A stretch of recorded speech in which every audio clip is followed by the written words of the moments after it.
Bhakti Pavan Janardan Maharaj ki jai.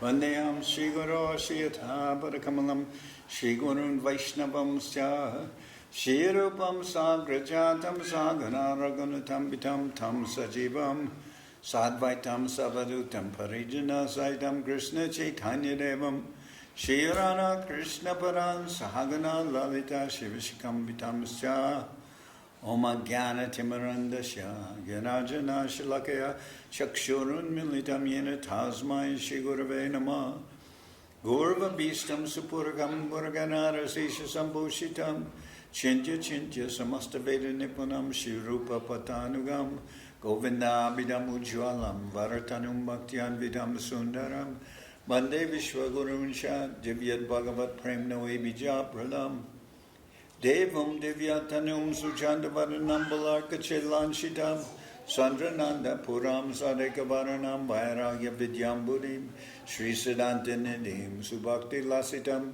Saraswatanam Varam Banditam Shubharam Mareka Sharanam Nyashishvara Shridharam Vanchakopatarubhyascha Kripasindubhyevacha Patitanam Pavenubhyo Vaishnavebhyo Namo Namah Namo Mahabaranyaya Krishna Prema Pradayate Krishnaya Krishna Chaitanya Namane Varatavishe Namah.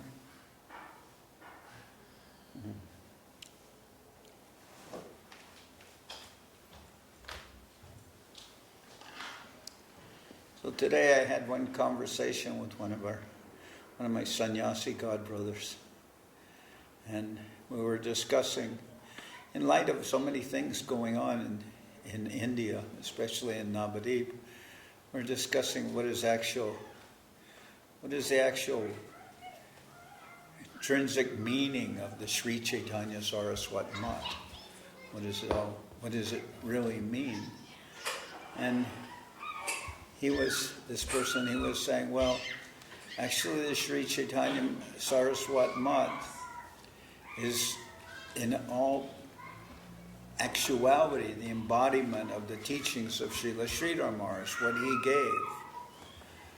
And I said, yes, I agree with that, but it's also the teachings of Srila Sridhar Maharaj, what he gave, but it's also as implemented, shown, and practiced by Srila Bhakti Sundar Govindadev Goswami Maharaj, who gave by his own life the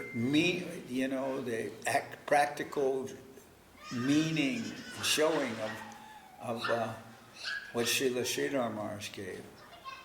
I remember many times with Srila Govinda Maharaj when he would spontaneously, just the mornings, he would sit down and he would read. He would often read from Sri Chaitanya Charitamrita in Bengali, just read. And sometimes he could recite parts or a whole chapter of the Chaitanya Charitamrita just by his divine memory. So many times he did that. And he talked to us about the kind of games that he would play with Srila Sridhar Maharaj, verse games, where one person would say a verse, and whatever syllable the verse ended in, the next person had to say another verse beginning with that syllable. And they would go, from memory, and they would just go back and forth, saying verses. One verse, and then the last verse, if it ends in ta, you have to begin. The next person would say a verse that began with ta. And like that, so many interesting verses they would say. And we saw how Srila Govinda Maharaj, he preached everywhere. Trinadapi sunichena taroriva sahishnuna amanina manadena kirtaniya sadahari. And he called that his hot principle. Hot meaning humility, offering respect to others, and tolerance. So,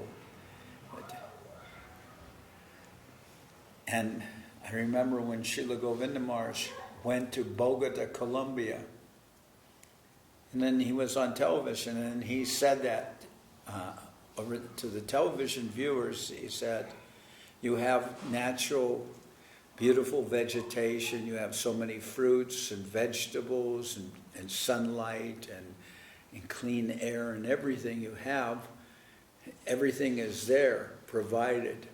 But now just add this to your life and it will make it very successful. And he told them, and didn't so much tell them the context, but he told them, then practice, add this to your life. Humility, offering respect to others, and tolerance. This is Mahaprabhu's, one of his central teachings. And Govinda Maharaj, from my vantage point, his life showed that, how he lived. He practiced those principles as a very pragmatically. I feel that he showed that. And, we heard how, you can say, tolerance, and, how Govinda Maharaj remarked humorously, he said, I'm like Lord Jagannath. He says, Lord Jagannath has eyes, and he sees everything, but he has no hands and legs. So, Govinda Maharaj would say, I see everything, but I do not speak. When I see something wrong, I do not always call that to the attention of the person. Or till maybe later, and not at that moment, but maybe in a future occasion, he would, in his own very subtle and way, he would remind you of something that you've done wrong, but not aggressively. He did it in a very, very kind way. And sometimes he would do it in the form of humor, often in the form of humor. And that was a special quality he had. So when this person's told me, yes, that the Chaitanya Saraswat Mat is the embodiment of the teachings and principles given by Srila Sridhar Maharaj, that is also true. And I always remember how Srila Sridhar Maharaj also phrased that. He said that many of the things that I'm giving, they are trade secrets of Vaishnavism. He told that they are things that I, in the course of my life, I, more or less telling that these are trade secrets. These are things that I have learned in the course of my life, and he's expressing them, in his talks and everything. And I remember how he expressed that practically when he was talking about fault finding. And he mentioned specifically, this is a trade secret. He said that we are always approaching the Department of Mercy, not the Department of Justice. We are saying that I am totally unqualified. If I'm looked at on the basis of my own merit, I am not worthy of anything. I will be examined very closely by the Lord, then I will be found faulty in all respects. I have no inherent qualities, for being in, I can say, just receiving the Lord's mercy. I don't deserve that. Just like in the Prapana Jivanamrita it mentions, where the devotee is saying, when I heard that the Lord is known in Bhakta Vatsala, then I became very depressed. That he is especially merciful to the bhaktas, to the practitioners. The person in the Prabhupada Jivanamrita says, when I heard that the Lord is known as Bhakta Vatsala, I was very depressed. As one's thinking, I'm not a bhakta, I'm not a devotee. The Lord gives himself to his devotees, but I'm not a devotee. But then the person says, but when I heard that the Lord is known as Dina Bandhu or Dina Dayal, then I became very encouraged. Because I can say truthfully, yes, I will qualify as a Dina, as a fallen person. I'm a fallen person. Or I can say how, Shrudashrava used to sign his letters, Dina Dhamma. The unqualified, I'm the unqualified Dina, fallen person.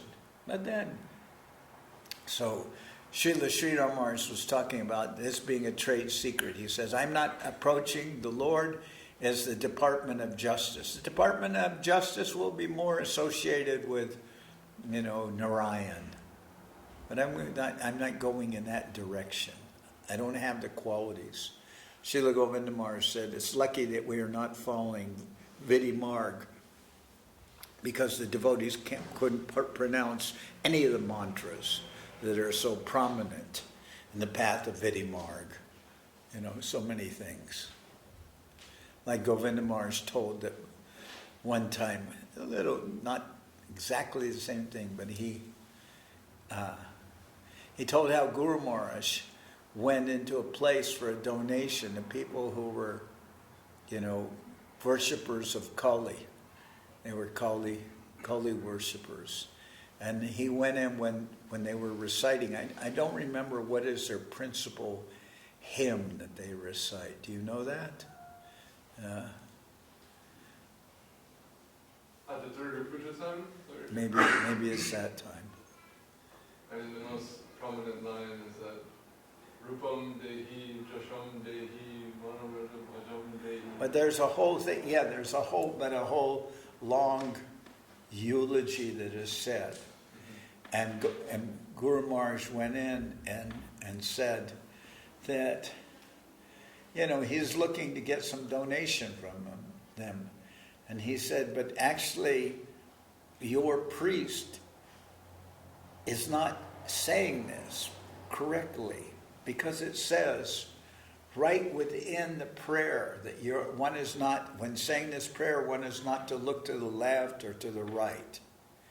And he said, your priest is looking to the left and right. And it says right within the mantra itself that the person is not to move his head to the left and right. But, so you can say something like that, although maybe Durga Puja, but associated with, that the kind of the requirements that you might find in Vidhi Marg, right?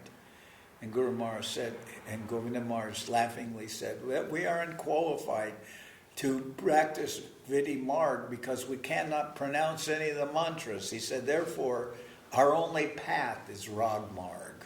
That will be our only path. As Westerners, there is no real entrance, he said, into Vidhi Marg, but Rag Marg. But so we could say that then Srila Sridhar Maharaj says, I am not approaching the Lord through the Department of Justice, in terms of the rules and regulations, and I'm not approaching the Lord in that way, but rather I'm approaching the Lord through the Department of Mercy. I have no qualifications, or as Govinda Maharaj would say, I have no qualities and I have no qualifications and qualities. How did he say that? I have no quality or qualification. Yeah, but he would say, I have no qualities or qualification. So, said Srila Sridhar Maharaj said, that will be our approach. We're begging for the mercy of the Lord. But he said, on the other hand, or in that line, we could say, if I'm approaching the Lord in that way, then I must show that same consideration to others I cannot say that I am approaching the Lord as through the department of mercy, but I will be very strict with others, and I will be very demanding from others and wanting them to do everything properly. Then he said that will be hypocrisy. How can I say I'm a fallen soul and I'm looking for the mercy of the Lord, and at the same time I will be very hard line with other people and very strict and not merciful at all? Then Srila Sridhar Maharaj said this means hypocrisy. If I will say for myself I want mercy and don't judge me, but I'm judging everyone else, that will be the consideration of what we will call fault finding. To be a fault finder. Or as Guru Maharaj said, a drain inspector. Then he said, this is hypocrisy. I can't do that. And Guru Maharaj specifically said that this is a trade secret of Vaishnavism. That I'm approaching the Lord through the department of mercy, that I must extend mercy to others. Otherwise, my request is inherently flawed, incorrect. So there are so many things that Guru Maharaj expresses, and they become actually part of our practicing life. Whether we consciously know that or we've read and heard that, but somehow or other, inherent ideas of Guru Maharaj and Sri Chaitanya Saraswat Mat have become part of our own internal practice. We may not be always consciously aware of that. But sometimes people say when they meet devotees from our mat, they can see the difference between our devotees and other mats. And how? Is that just something they say sentimentally? But no, people say that they can distinguish sometimes in the preaching and talking devotees of the Sri Chaitanya Saraswat Mat. Their approach seems different, And I think that's in terms of how we see things. What is our vision of how to see things? But then I also continued that, yes, it is the teachings of Srila Sridhar Maharaj, but those teachings cannot be really succinctly seen or realized without the person of Srila Govinda Maharaj. That is my viewpoint.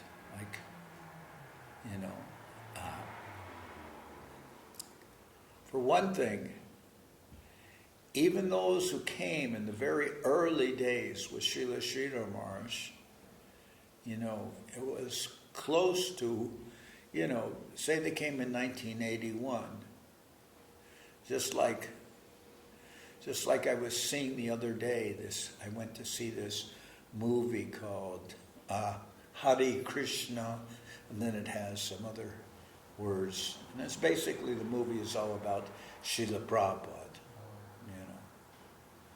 And it was a nice movie because, it was a movie dedicated to seeing Prabhupada and how, mostly it's centered on the 60s when Prabhupada came to America, and then went a little further than that. But that was basically the emphasis on, contained New York, San Francisco, and here in London, in England.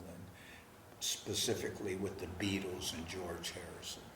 But it was interesting. It was an interesting movie. So what I was saying is that, I was speaking about Srila Govinda Maharaj, right? And what was the people who came in 81? Oh, yes. Oh, that's what the point I was drawing. The people who came in, when we were with Srila Prabhupada, and I was with him, and I came in 1971, the very beginning of 71. I joined with the devotees in 1970. But I was with Srila Prabhupada basically 6 years, from 71 to 77 when he left. So even persons who were came with in the very early days with Srila Maharaj, they were with him 6 or 7 years. And that's when, towards the latter part of that time, Srila Maharaj, he gave talks and everything and expanded upon his ideas. But the last couple of years were very much, now Srila Maharaj was more or less, you could just say, more on his veranda and not seeing so many people. During that time, I was told that, who was a Westerner and who came there from afar could go up onto the veranda and see Srila Maharaj and offer their dandavats and then go downstairs. And those who were Bengalis, they couldn't go up at all. They couldn't go onto the veranda at all. It was a kind of a concession given to the Westerners who had traveled such a great distance. But those who were living in the Mott, they didn't have necessarily that option. And Srila Maharaj, towards the end, also would just maybe put on tilak, come down for the major festivals, see the deities offer his dandavats, and then go back upstairs. So even towards the end, Guru Maharaj wasn't like speaking with many persons. So you could say during those years, but devotees had some years of association. And what is the saying from it says, Sadhu Sangha Sarva Shastri Koi, Lava Matra Sadhu Sangha Sarva Siddhi Hoy, right? So even one particle of a second of association with a pure soul, can give you all perfection in life. And one example given in that respect is spontaneous combustion. If some room is flooded with gasoline and gas vapors, even a small spark can create an explosion. And maybe one example of that, we saw it, that also was mentioned in that movie I talked about, but there was a reference to this devotee, what's his name? Ananta Shakti, right? Is that his name? Ananta Shakti. Ananta Shanti. Well, he just met Srila Prabhupada on one of his visits, and then he himself was very influential for bringing thousands of persons to Krishna consciousness in Russia. And then when Srila Govinda Maharaj went there to visit, they said, one of the devotees, Srila Govinda Maharaj asked one of the devotees, what about Ananta Shanti? And they said, he's not so much, he's no longer with us, or not so much practicing so much anymore. And then they said some remark. And Srila Govinda Maharaj said, yes, he's, the example Govinda Maharaj gave, he says, Ananta Shanti was Srila Prabhupada's dynamite. So when the dynamite explodes, it has so much effect. It blows up so many things. It explodes. But where is the original dynamite? You cannot find it anymore. It's already exploded. But it has caused so much change. So Ananta Shanti was Srila Prabhupada's dynamite that he exploded. And then someone brought Ananta Shanti, and he was very happy to meet with Srila Govinda Maharaj, and Govinda Maharaj embraced him, was very happy with him. So that's, you can say, is lava matra. Particle of a second with a pure devotee can cause so much perfection, not just in one's own life, but in other persons' lives too. So that verse had, so we can't say, you can say, oh, you're talking about 6 years as if it's an insignificant amount of time. But if lava matra is enough to give one all perfection, then certainly 6 years is very significant. Then I would say, yes, that's true. But, this was also a time in Srila Maharaj's life when he was, as he said, giving or being robbed of his trade secrets, which were being published in books. But I say that in a nice way, not robbed like it's some kind of theft. It was something he was giving freely, but he made a remark like he told that Goswami Maharaj has come to rob me of my realizations. But they were being expressed in books, and Srila Srila Maharaj and Srila Govinda Maharaj referred to those books as deities, that they were deities. And I was saying, 6 years, but what is it that Srila Srila Maharaj said? What did he say when, he said, I'm an old man who will continue to educate and train and help all the devotees who come.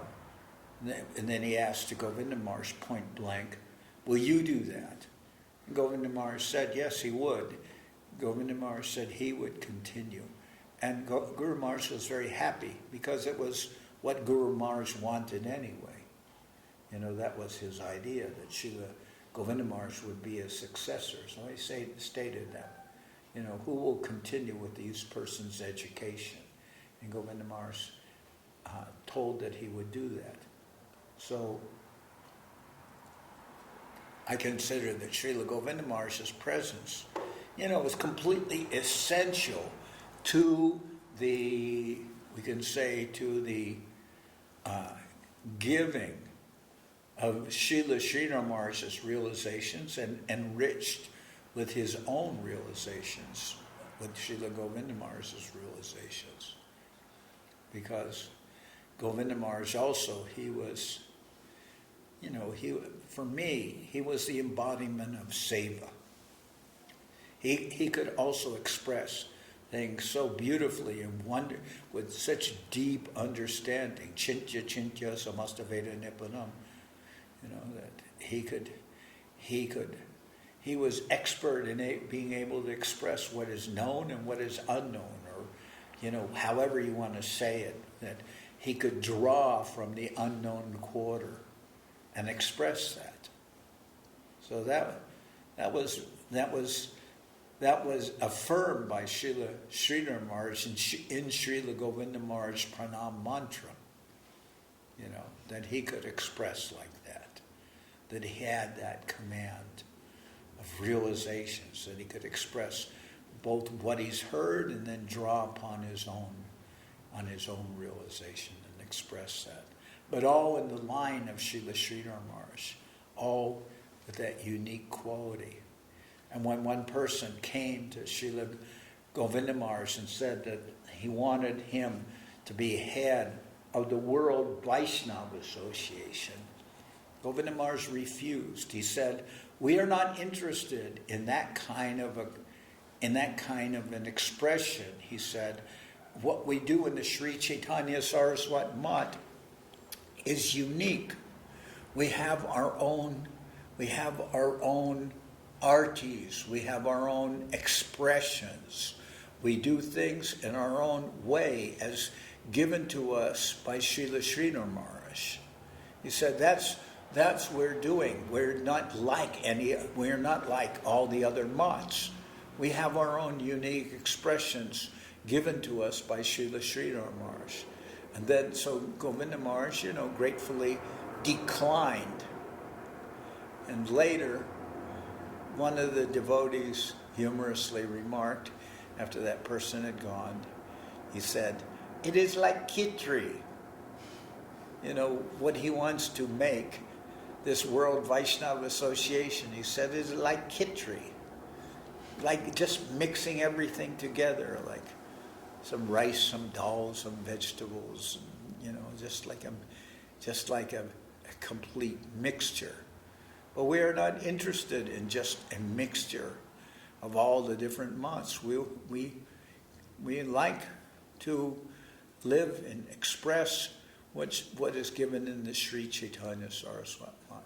So, in light of everything going on, since Srila Govinda Maharaj has left, we've been faced with many, you can say many, for want of a better word, we can say many tests. Many tests has come to us to see and see our own, if nothing else, we could say, see our own sincerity. How much do we want this? How much are we actually desirous of this? How much does it mean to us? Now, I can say in my own case, maybe I have not passed all those tests. I sometimes become, in the course of events, I become frustrated. I think, like, where is this going? How am I to live with so many opposing elements and persons who cannot appreciate, what Guru Maharaj left us, what Govinda Maharaj left us? How can I deal with so many obstacles? But even Srila Sridhar Maharaj says that when the spiritual master leaves, that is the test of the disciple. And certainly that is a test. Because it's not just that you're sitting at home mourning for the days that the spiritual master passes away or leaves, but there are so many tests presented by so many anomalies that are now no longer so controllable. So many things are happening that one thinks, why is this happening? Why is this happening? But I remember Srila Govinda Maharaj said, why is it happening? But it's supposed to be happening. It's supposed to be that way. It is part of the test that you have. It's supposed to be happening that way. So, philosophically, one can see it in that way. Isn't that correct? This is supposed to be, it's supposed to be that way. It's not supposed to be, that everything will continue as before. Anyway, as I said, this was a conversation not expressed in this volume or in this way. We were just talking in, so to speak, in just a few words, because, it's a telephone conversation, it's a Skype conversation, and it's not meant to be a monologue or anything like that. It's just meant to be an expression. But this, I think, is on the minds of everyone. And it goes on happening. And I asked, one person expressed to me, he said, well, you're the leaders of the society. You're supposed to inform others in the society what is happening, but there's no information being disseminated regularly to the devotees. Everything that's available to the devotees is expressions that they read on Facebook or something like that. And I mentioned to one leader, I said, well, it was expressed to me this way, that we're supposed to be disseminating some information about what's going on in the society. And then and this was a leading person, and I liked what he said. He said, how can we inform others of what's going on when we ourselves don't know? Often we find that others on Facebook or someone expressing something, they know more than we do about the situation, because what information they're getting is being, published, also admittedly with some misinformation, but it's being published almost instantaneously. As soon as something happens, everybody knows about it. It's all over, they're reading about it, So then that older devotee told me, how can we disseminate information when we ourselves have not received the information that's to be, expressed, but other devotees do know about it because they hear from word of mouth, or word of how would you express it? Word of internet, which seems to be more quick than word of mouth. All I know is I used to hear all the saying that, that they've shown this in practical examples, that if you you have 20 persons, and you tell one person something, and then he tells the next person, and he tells the next person, and he tells the next person. By the time you get to the 20th person, what it was told to the first person is different than what the 20th person expresses. They've shown that practically, how going from one person to another doesn't necessarily give you reliable information. But then again, we're reading, and on that level I can expect that if you're talking about the dissemination of what you call Gramya Katha, then the Gramya Katha may be transformed from being passed from one person to another, right? But as we're reading in Chaitanya Charitamrita this morning, expressed, that when Shankaracharya said that he said that Vedavyas had made a mistake in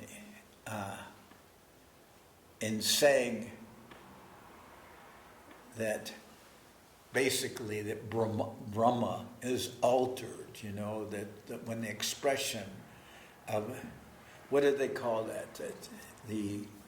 How would you express that when Shankaracharya says, this cannot be, Vedavyas is mistaken? What do they call that? In what sense?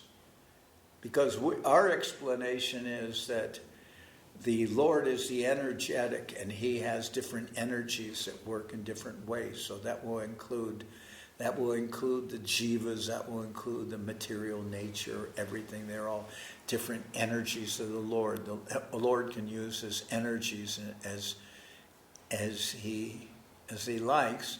But Shankaracharya was saying that Vedavyas is mistaken in talking about the transformation of energy, because Brahman cannot be altered. It is immutable,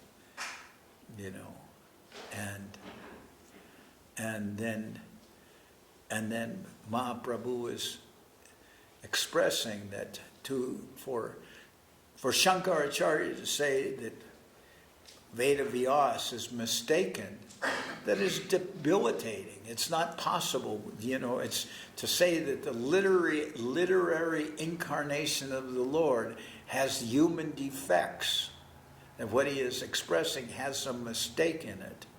Then how will that be acceptable to anyone? Then what is the validity? If he's subject to the errors of ordinary persons, then what makes it a literary incarnation of the Lord? What makes his literature divine if it has human frailties or human flaws in it? So that point is unacceptable. And we would also say, in the parampara system, what is being given from spiritual master to disciple is not being altered. Not when it's properly received and properly given. It's not being altered. It's not like my spiritual master gave the principles of Mahaprabhu as expressed, in our scriptures, that he's giving that, and what someone else is given who's now an Acharya or something like that, he's giving something different. I mean, it is true that the Acharya may adjust things according to time and place and circumstance, etc. But that doesn't mean that the basic teachings are being changed. They're not being changed. Anyway, that was what was expressed to me by this person. He told me, how can we give the devotees accurate information when we ourselves are not in possession of that information? How will we write it down and then transmit it to the devotees? Do you think there's validity in that remark? Yes. I would say yes, Because how am I to give some accurate assessment of what is a situation if I myself don't know what is going on? Everyone around me, well, please tell us what's happening. I don't know any more than you do. Even if I were there in this situation, even if I were there in the, at, so to speak, ground zero, and the blast is happening, after the blast happens, how will I be able to express to you, well, what was it? Oh, it was a loud noise. Suddenly everything was flashing around me. Things were dissolving. Many forms were dissolving. Yes. What was it? I don't know. It was just some seismic force that I experienced. But if somebody says to me, this is what you should tell to the devotees, this is what we want to say to the devotees, then yes, I can transmit that. If someone says, yes, this is the summary of what we want to express to the devotees, then yes, then we should immediately sit down. This is what we want to express to the devotees, and this is what should be given to the devotees, and now this can go out through all the mediums of communication. Yes, that's true. It should be like that. But often isn't. So, anyway, I'm just speaking about what is, to me, what I'm talking about is what is the meaning of the Sri Chaitanya Saraswat Mat? Who is the Sri Chaitanya Saraswat Mat? What is it meant to be giving to others? What are we ourselves to be able to understand when we think of that, the Sri Chaitanya Saraswat Mat, which was given by Guru Maharaj and Srila Govinda Maharaj? What is that? Is it a physical entity? Does it exist in a particular place? And that is the embodiment of, you could say, yes, in one sense true, it does exist in that way. But is that what it is? When I'm in this body and this body dissolves, is that what I am? Well, maybe not a good comparison, but that's what anyway, so this was what's fresh on my mind. This is what I'm speaking about. I don't know if somebody else can have some observations, someone can ask some questions, but to me this was something of interest because it made me, leave the normal thought of what thought and, because what I want to draw from a situation is something positive. Something positive. The situation may not be positive, but I want to be able to draw something from that which will, help me personally. So do you have any observation? Is that a question about what's going on with the bricks and the mortar? What's that? The bricks and mortar question. Is that the question? What's going on? What's happening with the bricks and mortars in a particular location? Yes. We're supposed to, have some sort of responsibility for this, etc. Or is it like the what's going on as in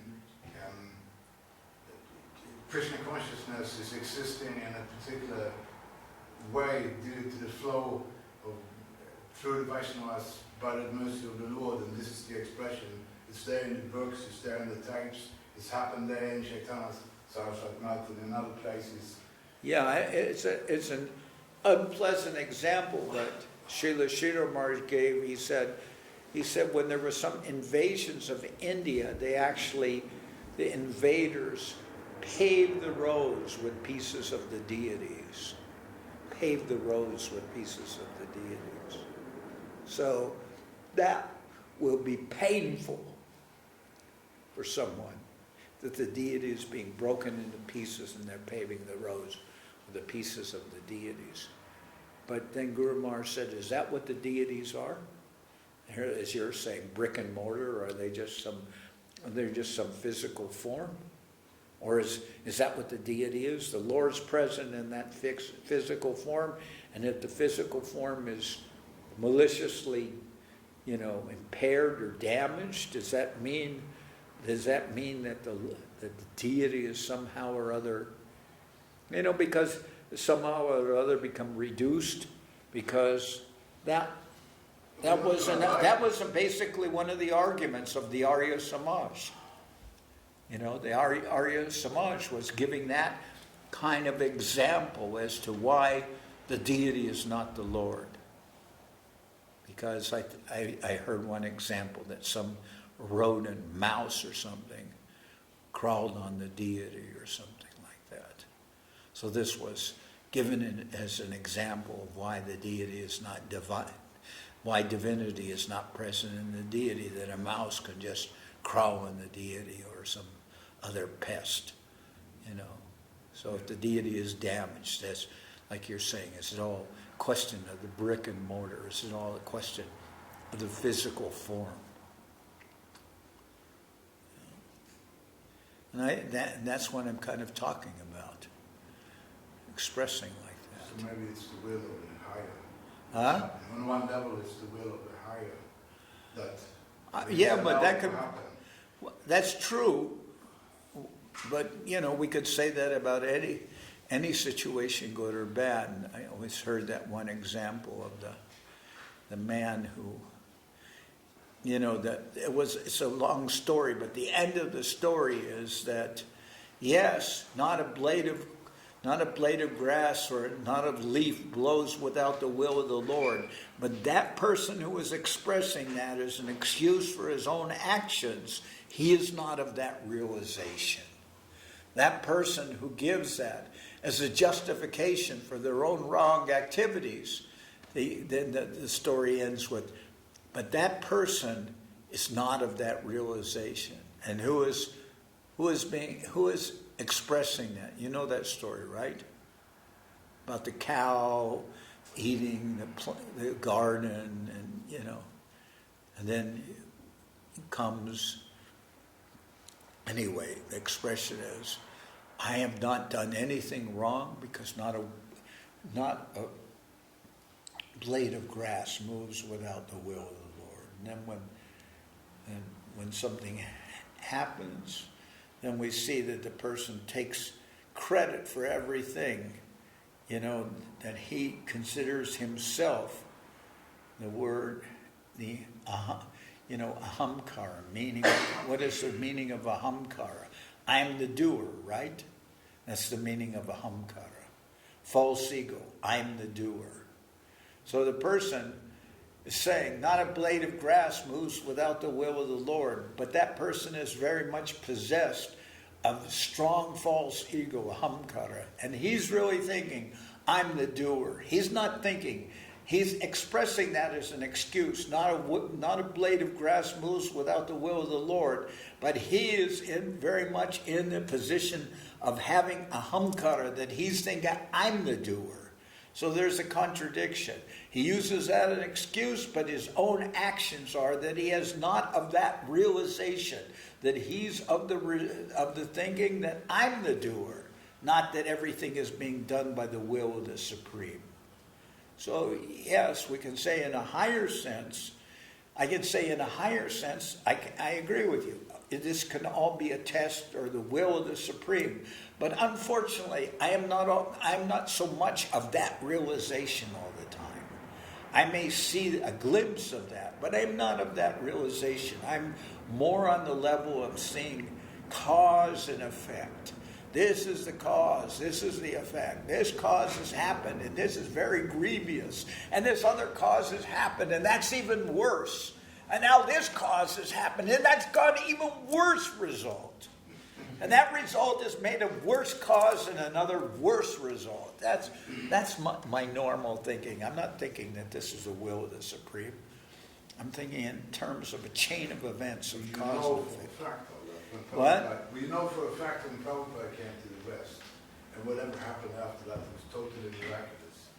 And it must have been, by whatever measure you use, with a small dent of realization. You know that was the will of the Lord. You know that, because it couldn't have been done.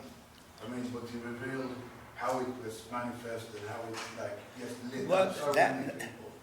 That I can realize. That I can realize something with the Acharyas. I can realize that. But in the absence of the Acharyas, I may not realize that. As a test or But whatever. we can't say we are the, I mean, I can't sit and say that I, should be able to realize that, because I'm by far within that type of capacity to compare. But I liked your remark. I liked your remark about bricks and mortar. I think that's, that way of seeing. Or as you have any comment? All right. Anyway,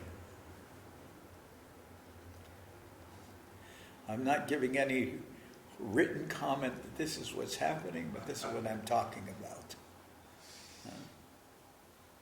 I don't think I can express it so much. To a certain extent, can't express it even. I felt some inspiration for speaking this. You spoke very good, Maharaj. Very necessary also sometimes to hear this from us. And maybe even, I hope I properly presented that other Vaishnavas' viewpoints too. It's very much of the same mind, but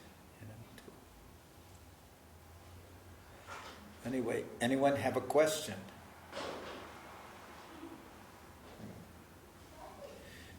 Tomorrow is our agenda? I will have the morning program here. In the evening we'll go to Gautam Prabhu's house. To? Gautam Prabhu's house, it's in southeast London. It'll take an hour plus to get there. Take what? An hour, maybe a little more to get there. And then will we stay in Green Street? Okay. All right. Maharaj, I was wondering, could you speak a little bit about the difference between karma and the will of the Lord?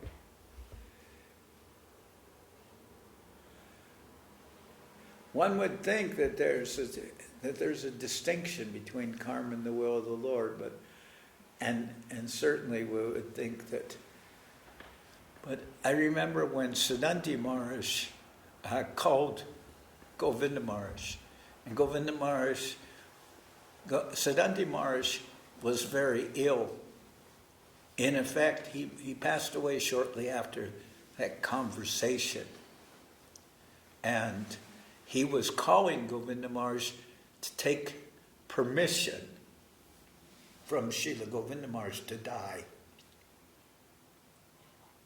That's basically what the conversation was about.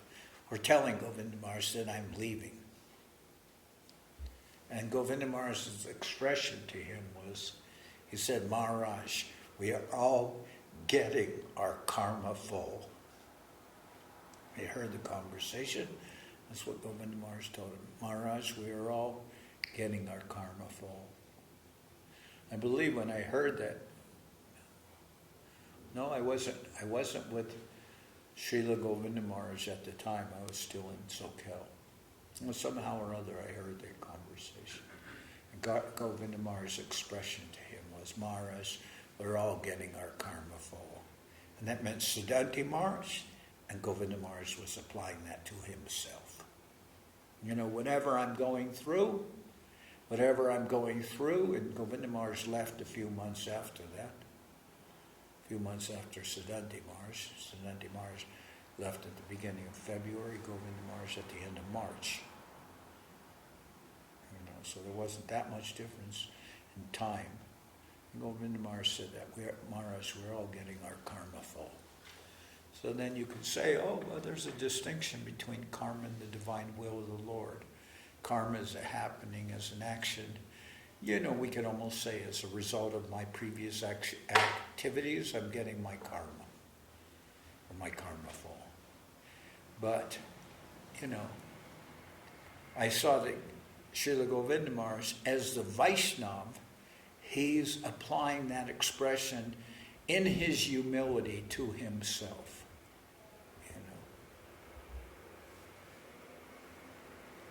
And I don't, that's not my vision exactly of Govinda Maharaj could say many different reasons why he was suffering.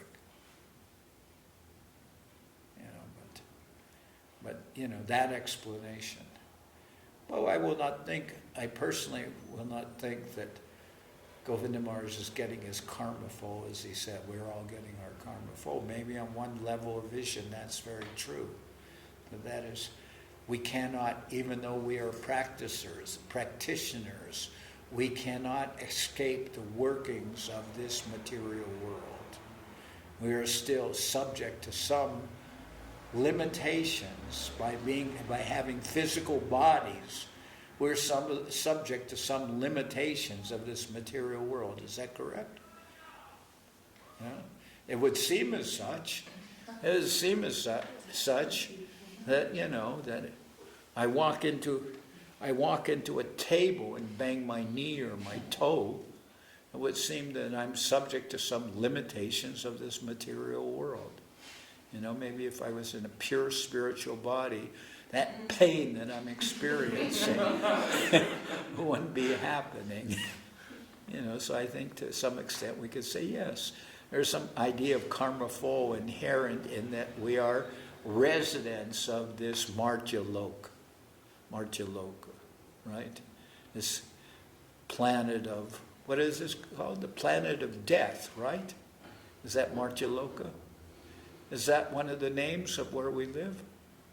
A pleasant place. How would you like to buy how would you like to go into a vacation? Where to? To Martyaloka. To the world of death.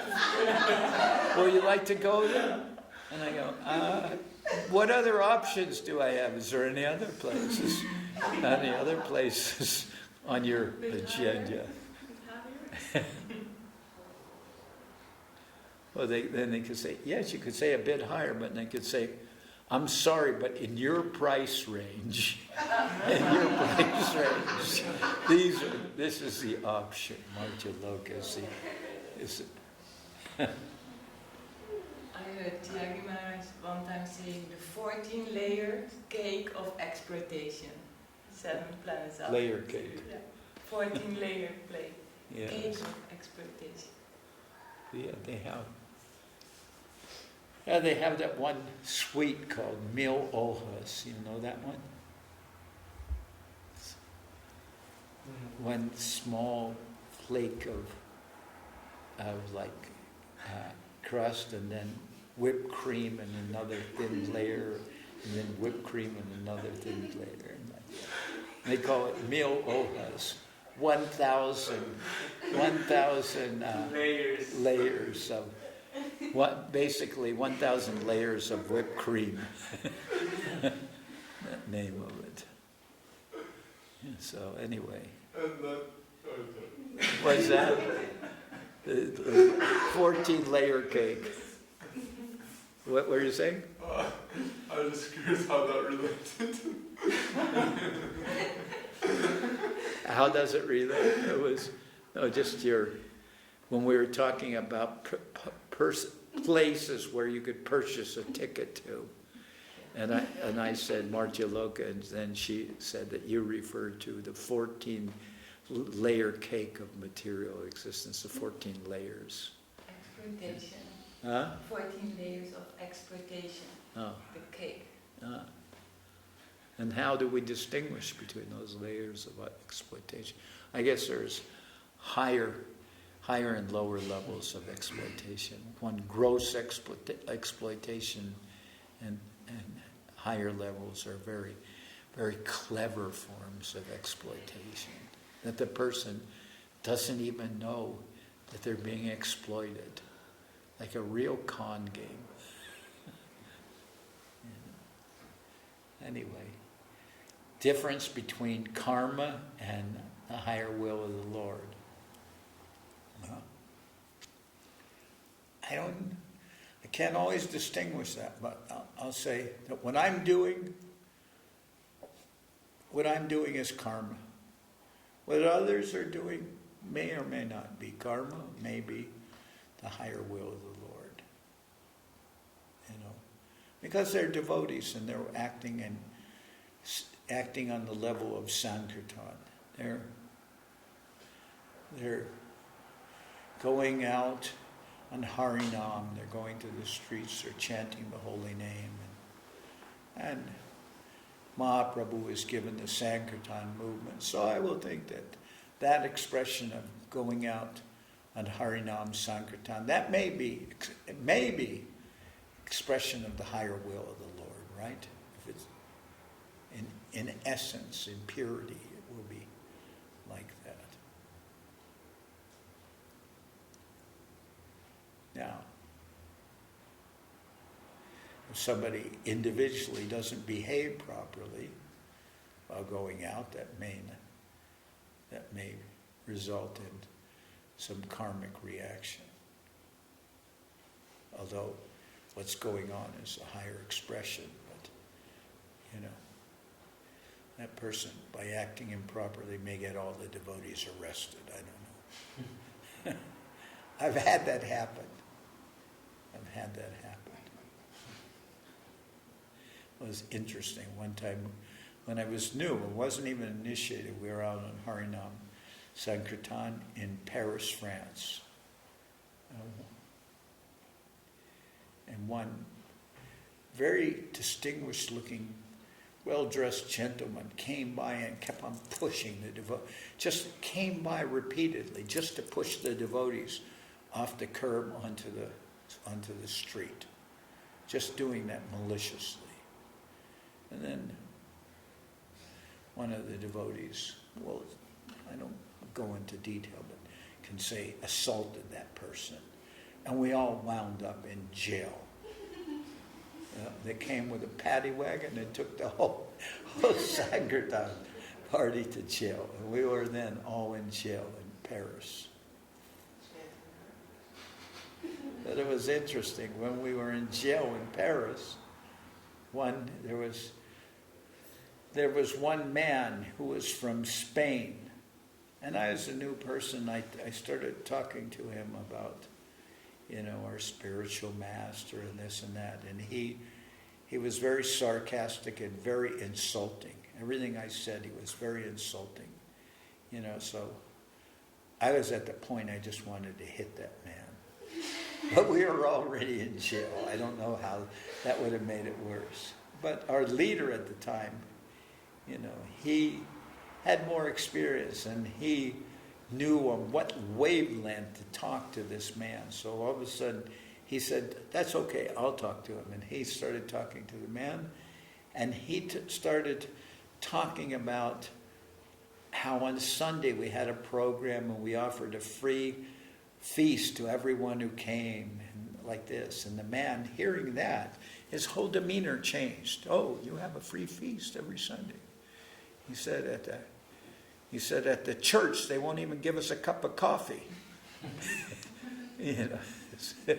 So then that man came that Sunday, and he brought a friend with him.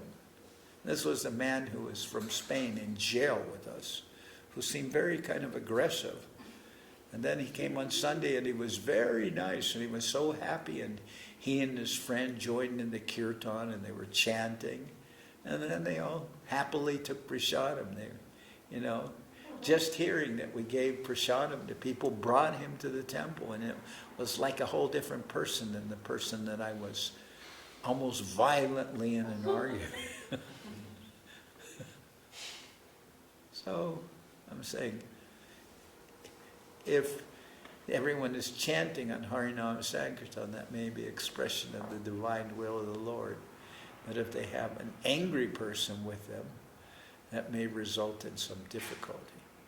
Although I wasn't the one who who accosted the gentleman who was pushing all the devotees. That was someone else. But justifiably so. Man deserved something, but he was too well dressed to be able to accost him and not bear some consequence. Then he immediately went to a policeman and dabbed at some wound he had and showed him some blood on a white handkerchief to the policeman, and that resulted in a paddy wagon coming and taking the whole lot of us to jail.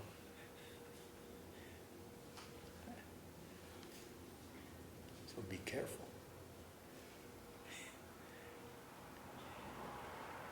Be careful when expressing the divine will of the Lord to not impose your own karma in the situation. But as far as things that will happen being the divine will of the Lord, I guess when it refers to our Acharyas and so many things that happen, we may be able to see the divine will of the Lord. But when it comes down to a more personal level, my vision is sometimes obstructed by the cataracts of material existence. I'm seeing everything through my fleshy eyeballs. And cannot actually see divinity in that way. But with Gurudev, I may say, yes, there I see the divine will of the Lord. Because he's of that plane. He's of that plane. What he does and what he says, I can see it. It's expression. But also some discernment also has to be exercised, even on that level. If Gurudev is out with the devotees and Gurudev drinks a 7-Up, that doesn't necessarily mean that every 7-Up in existence has now become prasada. Gurudev may have taken a 7-Up. Or as it was expressed about Srila Maharaj, it says, when he reads the newspaper, that is as good as the Vedas being expressed. He has that consciousness that whatever he does is imbued with that consciousness. And that I believe is true. But that doesn't mean that when I read that newspaper, that is as good as the Vedas. It may have been true, but Srila Maharaj, it's true. When he reads the newspaper, that's as good as the Vedas. Because he has that divine consciousness. But that doesn't make the newspaper now prasadam. It's still Gramya Katha. And when I read it, it is not as good as the Vedas. Far from it. Unless, of course, I'm reading the comics. Then it may have.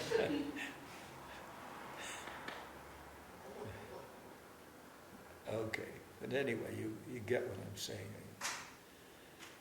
Any other questions? How late? 9 o'clock. We should end now, right? Children have to be put to sleep.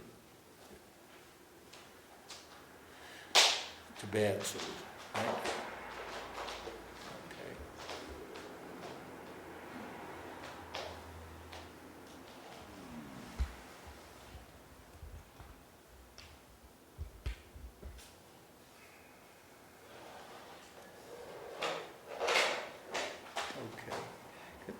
Okay. I just...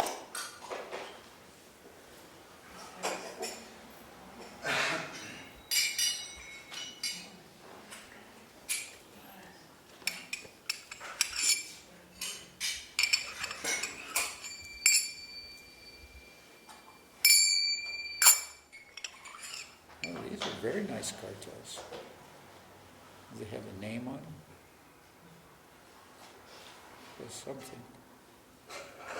There's something Dosh.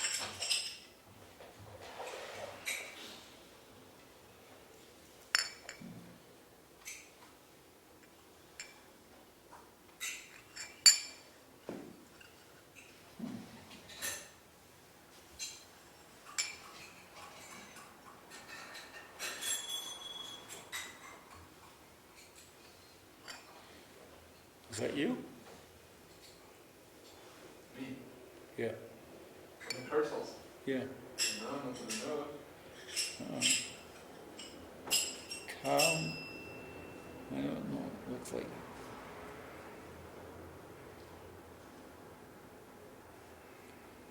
Well, maybe it's Kanailo.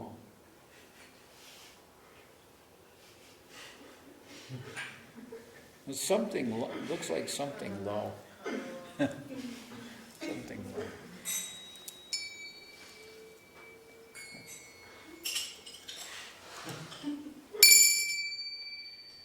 Hari Haraya Nama Krishna Dharavaya Nama